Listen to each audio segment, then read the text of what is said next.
Assalamu alaikum wa rahmatullah, j'espère que vous allez bien. La croyance au destin fait partie des 6 piliers de la foi du musulman.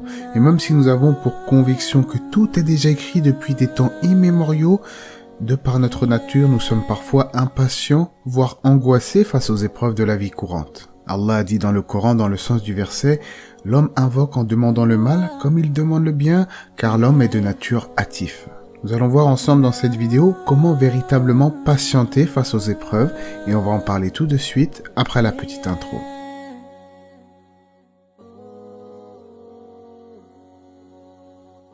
Avant toute chose, il est important de rappeler une chose importante. Cette vie d'ici-bas n'est pas une demeure de stabilité, ce n'est pas un long fleuve tranquille sans aucun obstacle. Bien au contraire, cette vie est une vie jalonnée d'épreuves en tout genre. C'est pour cela qu'on l'appelle parfois la demeure des épreuves. Allah dit dans le Coran, dans le sens du verset, « Nous avons certes créé l'homme pour une vie de lutte. » Il n'y a donc rien d'étonnant à être éprouvé, c'est la base même de la vie. D'ailleurs, ce n'est pas parce que tu es éprouvé que Dieu ne t'aime pas. Beaucoup de gens, quand ils sont éprouvés, ils s'écrient « Ah, Dieu ne doit pas m'aimer ». Bien au contraire, Allah éprouve les gens en fonction de leur foi et de leur religiosité. N'est-ce pas que les hommes les plus éprouvés sur terre étaient les prophètes et les messagers? La maladie les a touchés, la persécution les a touchés, la violence et les insultes de la part même de leur peuple les a touchés. Même au niveau de leur fortune, rappelez-vous le prophète Ayyub alayhi salam, il était très aisé financièrement, il était en bonne santé, il allait très bien et tout d'un coup, tout va basculer. Pourtant, est-ce qu'il a dévié de sa foi? Est-ce qu'il a flanché? Bien au contraire, il a fait preuve de patience. Au sujet de la patience, il est rapporté du prophète Mohammed alayhi salatu wassalam ces propos. Lorsqu'Allah veut du bien pour son serviteur, il accélère son châtiment ici-bas. Et lorsqu'il lui veut du mal, il retient le châtiment dû à son péché jusqu'à lui en donner sa complète rétribution au jour de la résurrection. Donc, est-ce que toi, tu préfères être éprouvé ici-bas et qu'au final, ça soit une cause d'expiation de tes péchés, ou au contraire que le châtiment dû à tes péchés soit retardé pour le jour de la résurrection? Et là, en effet, oui, il y aurait de quoi être angoissé. Donc s'il t'arrive un bien, tu remercies Allah et cela est un bien pour toi. Mais s'il t'arrive un mal, patiente et cela sera également un bien pour toi, comme l'enseigne le célèbre hadith que l'on retrouve dans le Sahih Muslim. L'épreuve, quoi qu'il arrive, ça sera toujours un bien pour toi. Soit ça sera un moyen de te purifier de tes péchés, ou soit ça sera un moyen par lequel ton Seigneur va t'élever en degrés, à condition bien entendu de patienter face au décret divin. Mais comment s'y prendre au juste? Une des choses qui devrait nous motiver à faire preuve de patience, c'est de se rappeler que le Créateur, il aime les patients. Dans plusieurs versets du Coran, il est dit qu'Allah aime les endurants, qu'il est avec les endurants. L'imam Ahmad rahimahullah disait que la patience est mentionnée dans 90 passages du Coran. D'ailleurs, en ce sens, que disent les anges d'une personne qui entre au paradis? Paix sur vous pour ce que vous avez enduré, paix sur vous pour ce que vous avez enduré.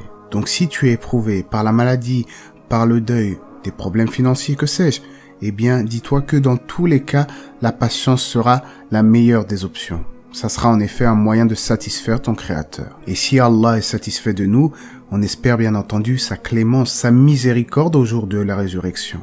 Et finalement, si Allah nous accorde le paradis, toutes ces épreuves que tu as connues, tous ces malheurs, tu les auras vite oubliés. En effet, rappelez-vous, lorsqu'on a parlé du paradis, du hadith qui dit, dans le sens, on fera venir celui des gens du paradis qui a eu le plus d'épreuves dans la vie d'ici-bas, et il lui sera dit, plongez-le une fois dans le paradis. Alors il y sera plongé. Puis Allah va dire, ô fils d'Adam, as-tu vu dans le passé une quelconque difficulté ou une chose que tu détestes? Et lui de répondre, non par ta puissance, je n'ai jamais vu une chose que j'ai détestée. Jusqu'à la fin du hadith. Donc comme nous avons pu le voir ici, toutes ces choses que nous avons connues, tous ces malheurs, si Allah nous fait miséricorde et nous fait entrer dans son paradis, eh bien tout cela sera oublié d'un claquement de doigts. En parlant de la patience, on entend souvent parler de la patience face aux épreuves de la vie, ou bien de la patience face à l'adversité. Face à l'adversité, par exemple, ne pas se mettre en colère face à l'adversité. Essayer de répondre au mal par le bien. Et cela est compliqué, je suis le premier concerné. Ce n'est pas une mince affaire d'arriver à contrôler sa colère, ce n'est pas une chose aisée. Mais ceux qui arrivent à dominer leur rage, à répondre au mal par le bien, eh bien ceux-là ont véritablement appliqué le sens du verset, et celui qui endure et pardonne, cela en vérité fait partie des bonnes dispositions et de la résolution dans les affaires. fait également partie des types de patience le fait de ne pas céder à une tentation quelconque. On patiente face aux choses qui sont interdites par notre Créateur en espérant la récompense divine.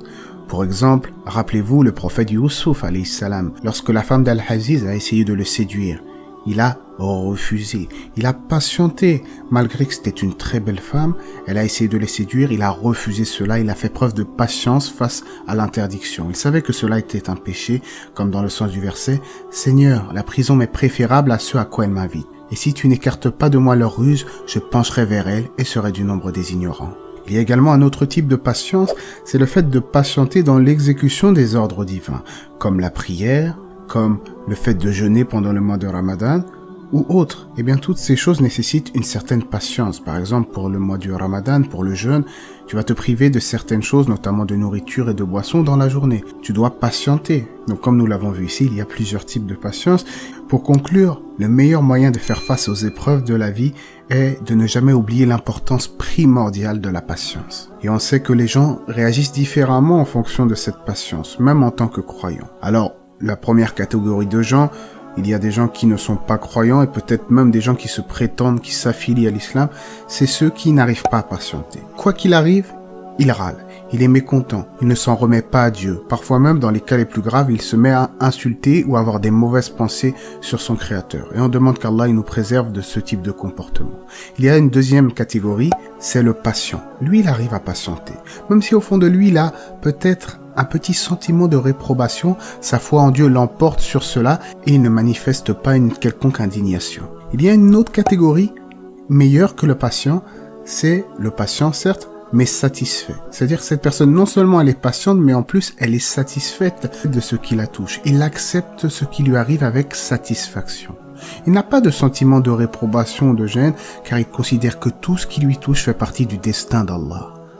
Et dernière catégorie, le reconnaissant. Donc là, c'est la crème de la crème, le plus haut degré de patience qu'un homme puisse avoir. C'est quelqu'un qui, non seulement est satisfait pour ses épreuves, mais en plus, il remercie Allah pour cela. Il est reconnaissant. Il sait que tout ce qui lui touche est un bien pour lui, et subhanallah, il se réjouit de tout ce qui lui arrive. On est loin des sceptiques et des faibles qui, à chaque fois qu'une chose leur arrive, ils se mettent à hurler, à se plaindre, à ne pas accepter les choses en fait. Et on demande à Allah de nous accorder le plus haut degré de la patience. Allah dit dans son noble livre, dans le sens du verset, « Les endurants auront leur pleine récompense sans compter ». Si vous êtes nouveau sur la chaîne, n'hésitez pas à vous abonner. Si vous êtes habitué, n'hésitez pas à aimer la vidéo. Allah c'est mieux. J'espère en tout cas que cela vous aura été bénéfique. Que la paix et les bénédictions d'Allah soient sur le prophète, sa famille et ses compagnons.